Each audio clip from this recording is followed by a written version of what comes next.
AfroTales Podcast is a part of the Connected Podcast Network.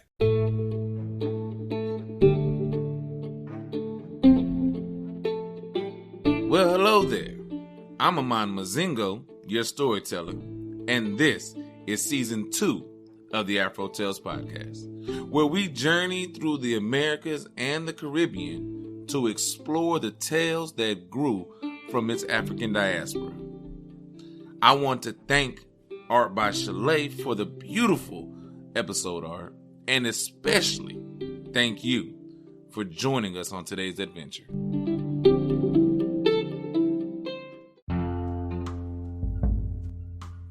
Dancing to the river.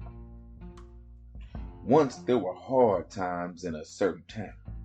Nobody could get nothing to eat. The birds flew all about looking for food, but they couldn't find anything. So then, one day, the word went out that one gentleman's corn patch had plenty of corn. It was real far away. But the corn was supposed to be good and ripe. As the news went out, the pigeons all flew there to look it over. Mudfish was down in the water. And from waking time through breakfast time, he heard the birds' wings. Pop, pop, pop, pop, pop, pop, pop, pop. He was feeling sorry for himself. He swam to the shore, and when the pigeons flew down to the riverside to get a drink of water, he asked, Bruh, which way do you go to look for food? The pigeon boasted, saying, Bruh, the white man has a field in which is full of corn, which is ripe and full. We're going there today. Mudfish said, Bruh, why don't you carry me with you? Fly over there. The pigeon laughed. Sure, Mudfish. You just better stay where you are, man. What are you gonna do in a cornfield? But Mudfish kept it up. He stayed there right by the shore, so that pigeon, when he came down to drink, heard him begging again and again. Bruh, pigeon, take me to the cornfield, please. Won't you take me to the cornfield, please? Please take me to the cornfield. Pigeon reminded him that a mudfish out of water can't move. But there was one good-natured pigeon who came to drink when Mudfish said to him, Bruh pigeon, please carry me with you now. The kind-hearted pigeon said, Bruh, what do you want to do in a cornfield? I love corn, too. I like to eat it. I like to smell it. I love corn, you know? And how are you going to get there? But that's what I'm saying. I'll just lie on your back if you take me with you. Bruh, supposing you fall down. Bruh, I'll hold down. I will hold on. Bruh, Mudfish, I don't want to kill. Bruh, please carry me. Come on, bruh pigeon. Please carry me. Well, the good-natured pigeon finally agreed, and off they went. When they reached the cornfield, he put Mudfish on the ground. Then the pigeon began to eat corn in the field, and Mudfish was down below picking up what he dropped, and he was eating away too. Suddenly, they heard the watchman was coming. The pigeons just fluttered their wings and went away. Now, Mudfish was crying, Pigeon! Pick me up, please, pigeon! But the pigeon was scared and said, Bruh, Mudfish, I told you I couldn't wait for you. I told you you shouldn't come with us. But your deaf ears didn't listen. You just had to come here. Now Mudfish felt really sorry for himself, thinking that the watchman was certain to catch him. And when the watchman came, he saw Mudfish and said, "Well, what are you doing here? How did you get out of the water and come here?" Bruh Mudfish said, "Bruh Pigeon brought me with them, and they came here." Watchman took him up and put him there in his bag, saying, "I'll carry you to the white man, and you can tell him what you're doing here." So the watchman walked along and he began to sing. Mudfish said to himself, "But this watchman just loves to sing." So he asked, and Watchman said, "Sure, man, I love to sing. Yes." Mudfish said, "Bro Watchman, if you want to hear some singing, you should hear me sing." Watchman said, "Is that so?" "Yeah, but I can't sing without water. Put me in a little puddle of water and I'll sing for you." The watchman was so surprised he decided to try. And Mudfish, when he got in the water, shook himself and began to sing. "Better groma, complain, groma yere, pigeon bring me the groma yere." And Watchman was amazed. He started to dance. He said, "Mudfish, you surely do sing well. Put me in a tub and I'll sing even better for you, bro." So the watchman put him in a big washing tub. Now Mudfish really began to sing. Now Mudfish really began to sing that Goomba song. The watchman danced and danced until the sweat dropping from his face. He said, "Mudfish, you sing sweetly, man. Well, if you like that, put me by the riverside where I can smell the river water. You're really everything need." "Oh no, Mudfish. No. By and by you'll turn me into a fool, Mudfish." No, bro wife. You don't have to put me in the river. Just let my tail there. Let me touch the water. I'll sing for you and make you dance like a madman."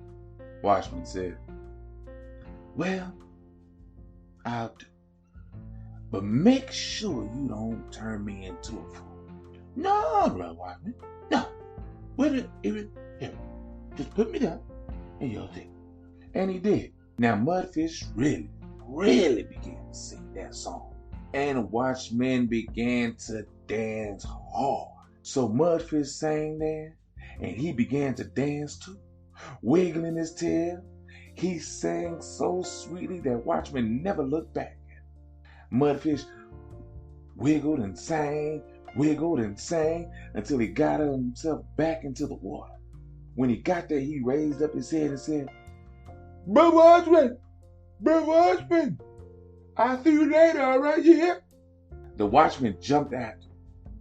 But before you could say jack sprat, Mudfish was gone. And that's why you hear people say today, never let a mudfish's tail touch water. The end.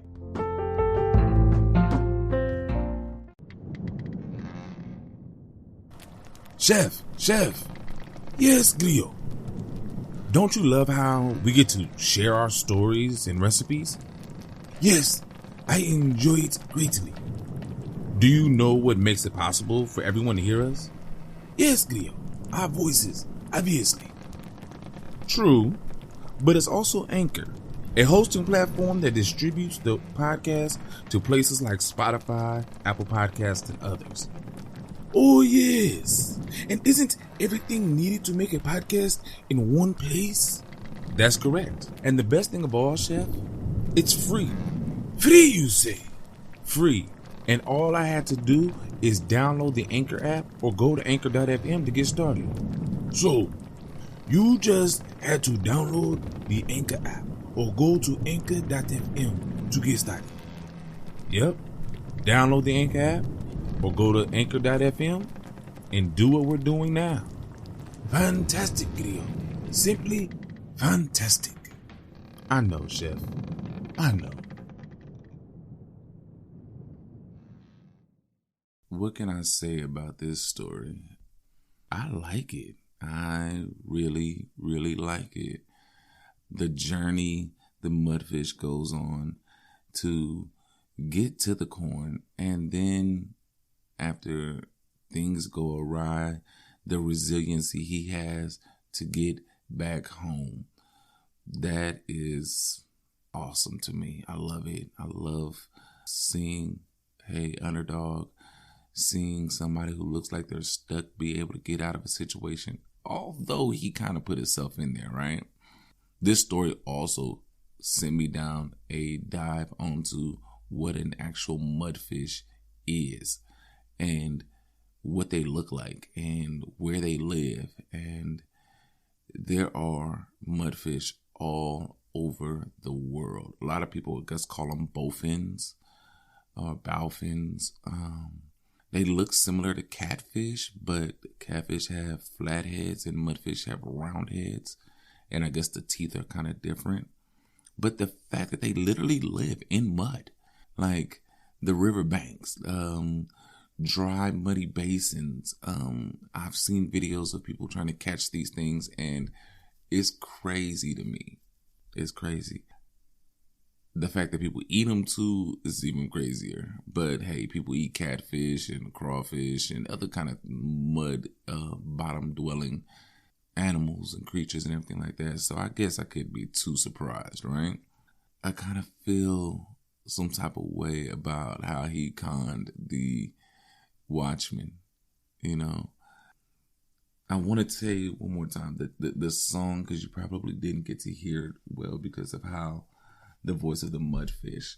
The words are Yeri groomer, corn pimpini, groomer Yeri, pigeon bring me the groomer Yeri. I'm not Jamaican. I was trying to translate it. I see a Yeri is a English word for farmer. I'm guessing the song is basically bring me to the farm, watch out for the watchman type, something like that. If you are Jamaican, if you know this song, you know this tune, please email me at AfroTalesPodcast at yahoo.com.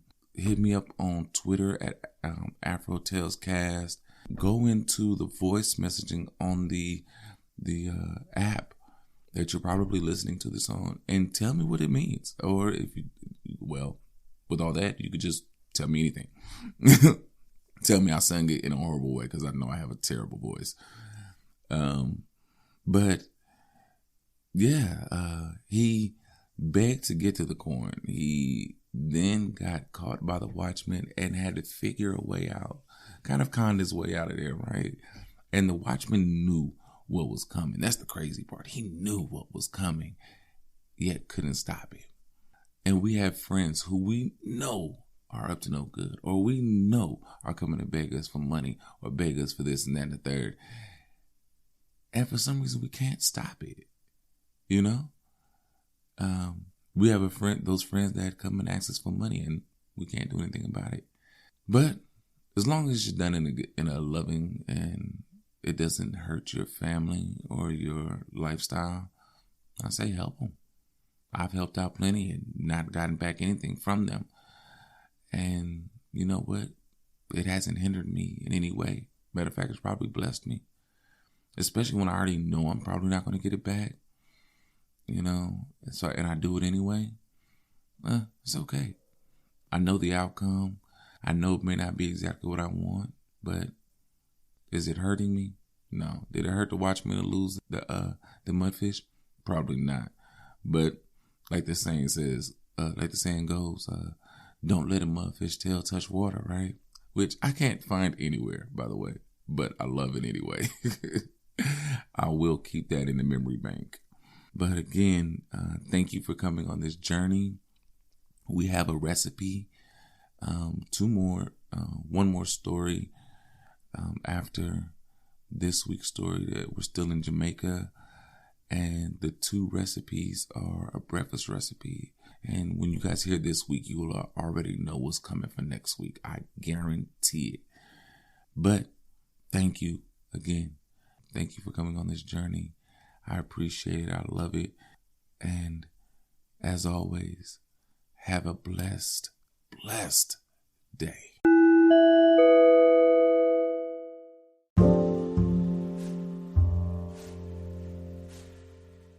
This is your AfroTales recipe of the week. Jamaican ackee and saltfish. Ingredients: 4 to 6 bacon slices, chopped, half pound of boneless salted codfish, 1/4 cup of vegetable oil or more, 1 teaspoon minced garlic or 1 garlic clove, 1 sprig fresh thyme, 1 onion chopped, 2 tomatoes diced, 2 scallions chopped, 1 small bell pepper sliced, 1 teaspoon freshly ground black pepper, 1 teaspoon paprika optional, 1 Scotch bonnet pepper pierced, sub cayenne pepper about ½ teaspoon, 18 to 20 ounce canned ackee drained. Instructions: soak salt codfish in water overnight. If needed, boil to get rid of excess salt. Set aside. In a large skillet over medium heat, saute bacon until brown and crisp. This may take about 3 to 5 minutes. Then remove bacon from skillet and transfer to plate. There will be some bacon drippings left in pan. Remove and leave about 1 to 2 tablespoons. Add about 2 tablespoons of vegetable oil to the pan, followed by onions, garlic, thyme, and green onions. Saute for about 1 minute, stirring occasionally to prevent any burns. Followed by tomatoes. Continue cooking for about 3 minutes, then add hot pepper.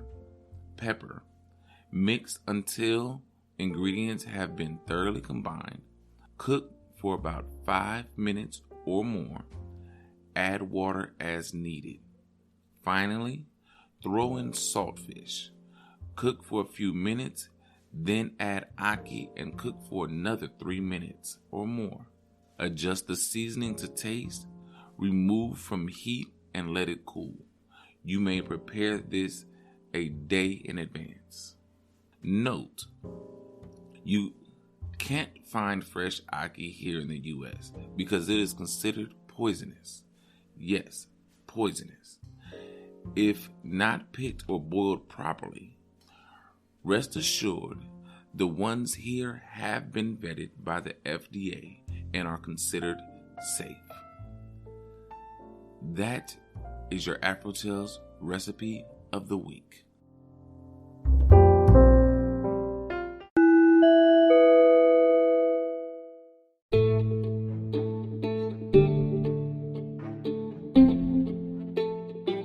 Thank you again for your time. Thank you for supporting and sharing this podcast with your family and friends. You can always find AfroTales Podcast on Anchor, Spotify, or wherever you listen to podcasts.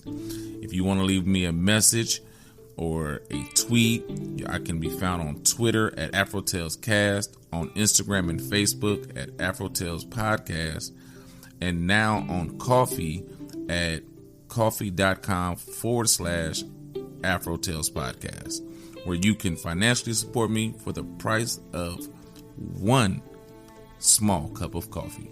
However you support, I thank you and I appreciate it always. So until next time, have a great day.